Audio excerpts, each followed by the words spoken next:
Hello, hello, hello. Hi. From the studios of Cancun. The hair is just progressively getting wilder and wilder. Sorry. It rained like a monsoon today. Yes. Got Today caught in is the rain. Thursday of the second week, Yes. and had a little monsoon earlier today. You got caught in? Got caught in the rain. Yeah, it was a downpour. And Yeah. then 20 minutes later, it was sun shining. And Oh no, I have pictures. It was blue skies and it was raining monsoon. Literally, it was beautiful. yeah, humid as heck out there today. Scott had an amazing, I hope you guys watch it. It was an amazing conversation with Australian Scott, which is our other Scott here in the group. And just a lovely man. And his story, wow, just super impactful. I didn't realize how impacted he was. And his perspective just, gave me chills. Pretty inspiring. Inspiring. He's passionate about where he's at. You'll see it. I met a gal today and introduced myself as Scott. She goes, "Oh, you're Callie Scott." Kelly Scott. California Scott. Oh, Kelly. Oh, hey, Kelly Scott. We like that. So I don't know. It's kind of a small community. There's maybe 35 patients. Yeah. So eventually we all get to interacting. It's really a fun thing. Come in. We've realized that there's a group that came in this morning during worship. That a lady shared that she had been. Good story. It was a good story. It was so uplifting. She had been working through her cancer for 10 years and coming here. I don't know her story. I wasn't able to speak with her, but she looks like the picture of health. Like, anyhow, the point being, it's really, really, really encouraging when people come back.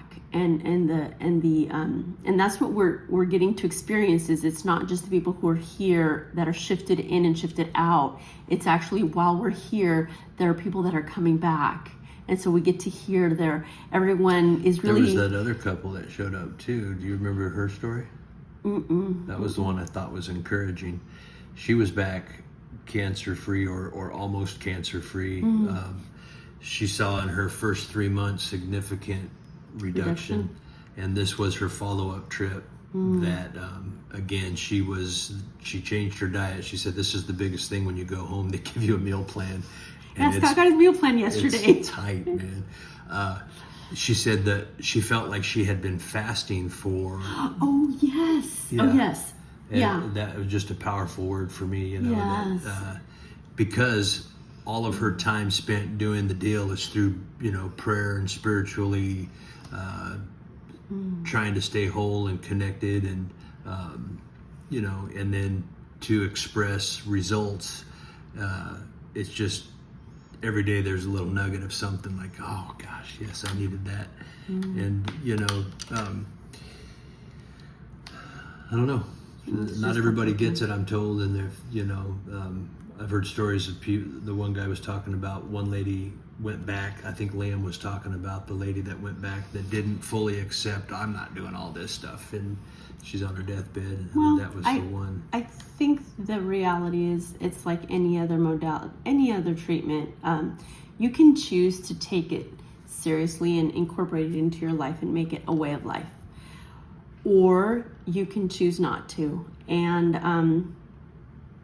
I told Scott, "You're in, I'm in." So. Yay! Diet's changed. But Gentleman's that's okay. vet, right? No. Anyhow, Well. so listen, we're here. We're still strong, and and that's the thing. It's just there's strength. There's hope, and the tiredness, different times and different days. I just feel like, oh, holy crap, But days like talking to Scott fired me up.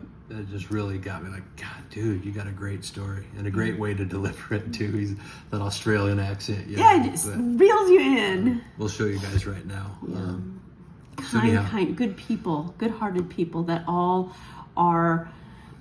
it's such a small percent of people who are truly dealing with cancer who are here, and it's like everybody holds tight to everybody's. Every good news is shared amongst the group. Something as small as,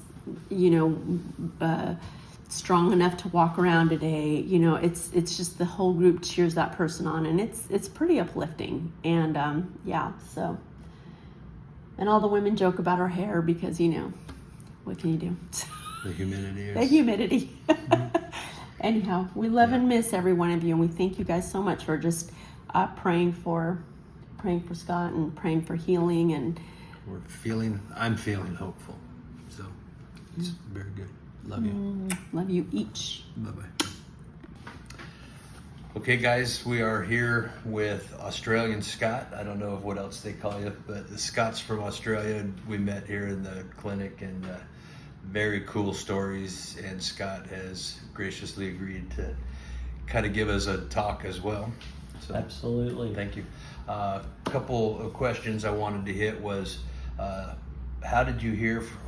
What was your story, and how did you get here with whatever testimonials you heard from people that made you decide to come to Hope for Cancer? Yeah, sure. Thanks, Scott. So my journey has been really rapid and really quick. I got diagnosed with stage 4 pancreatic cancer about 8 weeks ago, and it metastasized to the liver, 10 different spots on the liver, the spleen, the peritoneum, all around the abdominal cavity. It's riddled. I'm riddled with cancer there. The only way I found out about it was going surfing on Anzac Day in Australia, paddling on my surfboard, and I felt the pressure. And I thought, what's that? That's unusual. I don't normally have that. And I stopped surfing. I went straight to the doctors, and I said, I need a blood test because I work back home in Australia, just so you know, I work in the medical game. Oh, I didn't know that. I'm just throwing all this in there, brother. I know, dude. So I work in the medical game. I work with all of the hospitals in Australia, all the oncology wards for the last 10 years, so the last decade, collecting blood, plasma, platelets, albumin. We were going to launch a national, I'm currently in a pilot project with the cancer units in Australia to understand how we can better interact with them and that.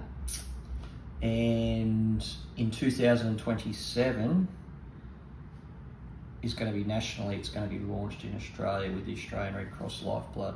Was this related to holistic approach, or was No. it? Holy No, shit. this is mainstream media, mainstream medical, and now I've realised no assistance at all. Oh my. Doesn't fucking help.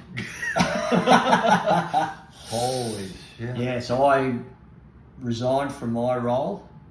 My role was looking after the Gold Coast, Northern New South Wales, Byron Bay, Ballina, Tamworth, Armidale hospitals, all of these hospitals and oncology wards and everything, and dealing direct with the heads of the hospitals and the units, and also doing a lot of media and television and radio and everything in Australia to create awareness. And then when I got diagnosed, I was like, oh, that's unlucky. And then the first thing I did was they said, you got to get on chemotherapy and radiation. And I went, whoa, no, I do not. I've seen this stuff. I know what it does. Wow. And I got talking to some girlfriends on the Gold Coast who were already following a lady called Kate, It's Not My Time. And Kate is on Instagram in Australia. And she came over here 5 years ago, and she had 10 brain tumours the size of a 20-cent piece in her brain. And I wonder if somebody forwarded that to me. That sounds really familiar. does it? Yeah, definitely. Somebody since we've been here. Okay, so I'm not on social media, so this is why my girlfriend Sarana Zars and all that helped me out because I just don't see it, don't engage in it. Sure. Just I think it's a little bit of a toxic thing for society, and this poor generation is going to have so many mental health issues. It is not funny. But anyway, I digress. Yeah. So something for Kate's story came up on their feeds, on their Instagram feeds, and they got in touch with Kate, and we, shot messages back and forward, and she said, have you started treatment yet in the mainstream medical field of chemo and radiation? Because that's all I got. I don't have anything else. And I said, no, I haven't, because I've seen the damage it does. And she said, great, book a ticket, get over to Mexico, get on board with Hope for Cancer. And that's what I've done. I'm here within, I think once I went and got a second opinion, and to a very high professor of pancreatic and peritoneal and abdominal cancers, and we had a consultation, and he said, the cancer's too far gone, I'm sorry mate, I'm not going to operate. You possibly may reduce it a little bit with chemo, but I suggest you get your affairs in order. And I went, wow, okay, thanks doctor, well thanks professor. Picked up the phone, said book me a ticket to Mexico. Click. And got on the flight probably 72 hours later. Back to Kate's story. Kate, 5 years later, was cancer-free? Cancer-free. Yeah. Cancer-free. That's enough of a testimonial to me. When I found out, I hopped online and I just watched a bunch of testimonials of people. I didn't have anybody specifically that I could relate to or have contact. Talked. Yeah. What an interesting story. Mm. So what has your experience been since you got here? Fantastic. Mate, actually, what I thought I knew wasn't much. Yeah. Even though I've been in the medical game for the last 10 plus years, this is an absolute eye-opener. Across the road here, next level. Yeah. Next level. So it's the full regime of different therapies and treatments that they take you through, and they explain it to the letter, to the T. Big time explanation. Everything. Yeah, I like that. In depth. I love that. A lot of it was just over my head because it was a language I hadn't heard before. And I would come back and we would try to shoot a video every night just to keep the family updated. And sure. I couldn't even pull out the words it was this one therapy that, Yeah, is, I'm just kind of catching up with an understanding. Yeah. Did you have a mind, body, soul concept before? No. Oh, yeah. No. So I wasn't really aware. I didn't have those definitions and delineations of spirit, soul, body. Yes. I do now. Yeah, it gives. First time I've heard of it spelled out in the way that Leslie from the Best program. spelled out to me. And my first meeting with her, I was like. And can you just reiterate what we were talking about before we recorded, just for my benefit and for the family's benefit? Yes. The spirit and the body and the mind, it was all, what did she say? Oh, so the healing, this comes from Dr. Tony. There's a triangle pyramid type of a thing. The most important thing in healing the body is the spiritual. And then it goes down with some other emotional, and the physical body is at the bottom of the rung. If you're just addressing the physical body, it's the least impactful way to go. If you still have hidden traumas from something that you have no idea is even there, from many different things, and if your mind and your body are in line, but if your mind and your spirit are in line, but your body is out of line. She gave an example of somebody who gets adopted as a child. Yeah, if they're told to call mom and dad, but not told that they're adopted, the mind and the spirit are connected, like, okay, this really lines up. I love these people as my parents, but the body silently knows That's not and the is case. slightly separated from being in alignment.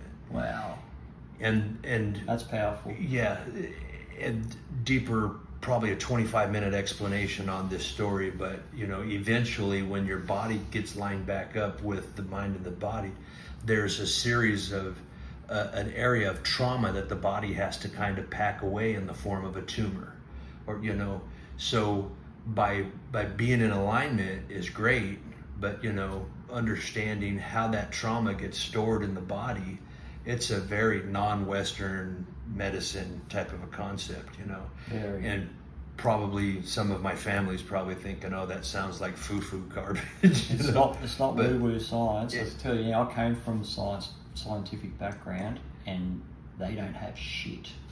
Yeah, I've been critical of the medical and the FDA. I am food- critical as now. I'm Yeah, so critical. yeah. Well, I'll tell you what was the gal who got her testing yesterday? Ah, yes, What's her Linda. name? Linda was, She has pancreatic cancer as well. and she reported progress. Significant progress. Yeah, so I'm curious And to. reduced size of her tumor. Yeah, And I'm interested to see what ours are when Same here, man. we're going to test out just about the same time. So Yeah. maybe we'll get back together and at least share it. Thank you very much for taking the time, man. I love it. I'll be going surfing in 2 weeks in Indonesia too, by the way. So this isn't going to beat me. I'm probably going to be teaming up with Scott in Australia somewhere, learning how to surf at 56 years old or Hell something. yeah. That's All right. it. Yep. Thank you guys. Bye.